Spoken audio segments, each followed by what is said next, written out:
Hello అండి, నా పేరు డాక్టర్ మనోజ్ చక్రవర్తి. నేను senior orthopaedic surgeon Somajiguda Yashoda. నేను కరీంనగర్ అండ్ వరంగల్లో కూడా పేషెంట్లను విజిట్ చేస్తాను. అక్కడ కూడా మీరు నన్ను కలవచ్చు. మనం ఇప్పుడు మాట్లాడుకునే టాపిక్ అనేది యాంకిల్ పెయిన్, అంటే చీలమండల నొప్పుల గురించి మాట్లాడవచ్చు. చీలమండల నొప్పులు రెండు రకాలు ఉంటాయండి. ఒకటి పై భాగంలో ఉంటుంది, ఒకటి కింది భాగంలో ఉంటుంది. పై భాగం గురించి ఈరోజు మాట్లాడదాం.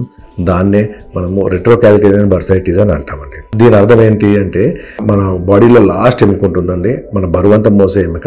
అక్కడ కొంచెం బాడీ రాపిడ్ వల్ల కొంచెం చిన్నగా ఎముక గ్రోత్ అవుతుందని. సో దీన్ని రెట్రోకాల్కేరియన్ బర్సైటిస్ అంటాం. ఇది ఎందుకు వస్తుంది అంటే, బాడీ వెయిట్ ఎక్కువ ఉండే వరకు లా ఉండేసరికి కంటిన్యూస్గా నిల్చునే వాళ్ళకి ఇది వచ్చేది ఎక్కువ ఉంది. ప్లస్ కొన్ని మెడికల్ ప్రాబ్లమ్ అంటే థైరాయిడ్ అండ్ షుగర్ ఉన్న వాళ్ళకు కూడా ఇది వచ్చే ఆస్కారం ఎక్కువగా ఉందండి. సో వీళ్ళకి వచ్చే ప్రాబ్లం ఏంటంటే, పాదంలో స్వెల్లింగ్ ఉంటుంది. రెండవది, వారికి నడిచేటప్పుడు నొప్పి ఉంటుంది. ప్లస్ పై భాగం, చీలమండల పై భాగంలో కొంచెం ఎత్తుగా ఉన్నట్టు ఉంటుంది, అంటే ఉబ్బినట్టు ఉంటుందండి. దీనికి ట్రీట్మెంట్ ఏంటి అని అంటే, వీళ్ళకు మెయిన్ థింగ్ ఫిజియోథెరపీ చేయించుకోవాలండి. ఫిజియోథెరపీ ఒక 2 నుంచి 3 వారాలు లేకపోతే ఒక నెల రోజులు ఫిజియోథెరపీ చేయించుకుంటే ఈ నొప్పులు తగ్గుతాయి. ప్లస్ మన లైఫ్ స్టైల్ చేంజెస్ చేసుకోవాలి. కొంచెం వెయిట్ తగ్గించుకోవడము చేయాలి.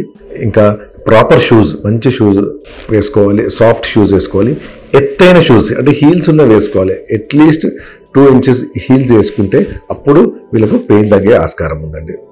అండ్ ఇంజెక్షన్స్ అలాంటివి కొంతమంది సజెస్ట్ చేస్తారు, అది బెటర్ కాదు. దాంతో సైడ్ ఎఫెక్ట్స్ ఉండే ఛాన్సెస్ ఎక్కువగా ఉన్నాయి.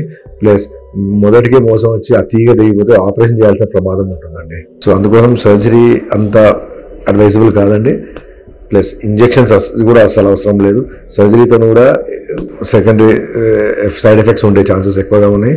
సో బెటర్ టాబ్లెట్స్ అండ్ ఫిజియోథెరపీతోని ప్లస్ మన లైఫ్ స్టైల్ మోడిఫికేషన్తోని ఈ వ్యాధిని నిర్మూలించడం బెటర్ అండి. Thank you.